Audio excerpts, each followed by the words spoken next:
C.S. Lewis said there are two equal and opposite errors into which our race can fall about devils.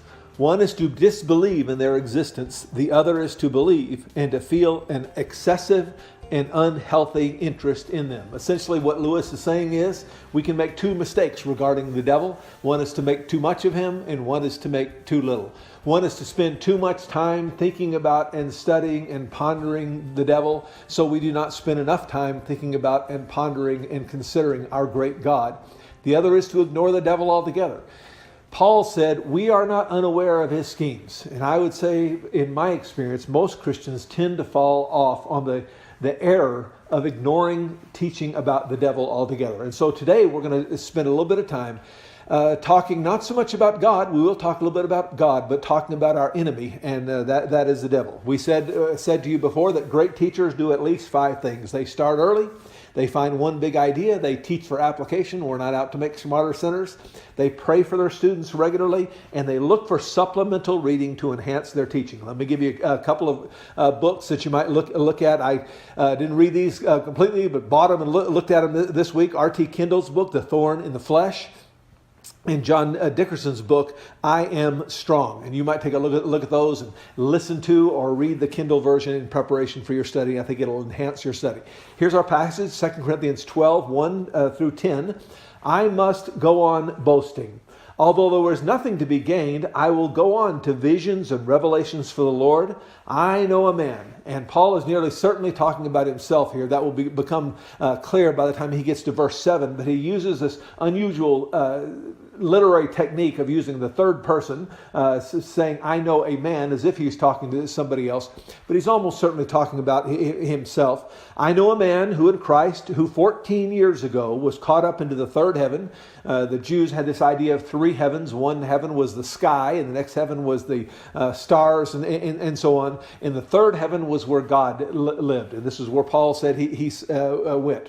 Whether it was in the body or out of the body, I do not know. God knows. I know that this man, certainly himself, almost certainly himself, whether in the body or apart from the body, I do not know, but God knows, was caught up into paradise, also the third heaven, also the place where God dwells, was caught up into paradise and heard inexpressible things that no one is permitted to tell. I will boast about a man like that, about himself in a sense. I will not boast about myself. I think somewhat kind of tongue-in-cheek he's saying there, except about my weaknesses. Even if I should choose to boast, I would not be a fool, because I would be speaking the truth, because he'd be speaking about himself. But if I refrain, no one will think more of me than is warranted by what I do say, or because of these surpassingly great revelations. Therefore, in order to keep me from being conceited, this is our key verse, therefore, in order to keep me from being conceited, because he had this fantastic revelation that he might feel conceited about, I was given a thorn in my flesh, a messenger of Satan to torment me. And that'll be our key verse that we will look at today. And the first question you might come out of this verse is, what do we know about this thorn in the flesh? And if you read the commentaries, you'll pretty quickly get to the phrase that says, we don't know what that thorn in the flesh is. And some people think it's his blindness. And some people think it's some other physical ailment. He does say thorn in the flesh, which implies it was some physical ailment of some kind. But we do know several things about this from the passage itself, and I'd look at 5 of those. Number 1, this thorn in the flesh is called a messenger of Satan. Its source is coming from Satan, which raises the question, what do we know about Satan? And I would encourage you to ask your people this week, what do you know about Satan? And let's look at 2 or 3 things that we know. John 10:10 says, and I often quote the last part of this verse that says, I have come that they might have life. Jesus said, I have come not just to get you to heaven when you die. Jesus said, I have come that you might have life and have it to the full. But look at the first half of that verse. The thief comes, the devil comes, only to steal, kill, and destroy. And there is a tendency for some people to look at the devil as the one who's offering all the fun, and God is the cosmic killjoy, and he's trying to keep you from fun, but he's going to make it better by and by. And this verse clearly reminds us that the devil is out to kill, steal, and destroy you. He wants to mess up your life. Sin is the stuff that will mess up your life, and following the devil is the stuff that will mess up your life.